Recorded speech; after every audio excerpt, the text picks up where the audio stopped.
عليكم. أنا زياد محمد الأحمد من أهالي مدينة تدمر. عمري 38 سنة.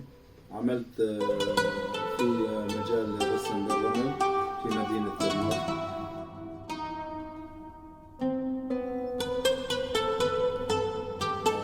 في 2015 غادرت المدينة أنا وعائلتي وسافرنا إلى تركيا.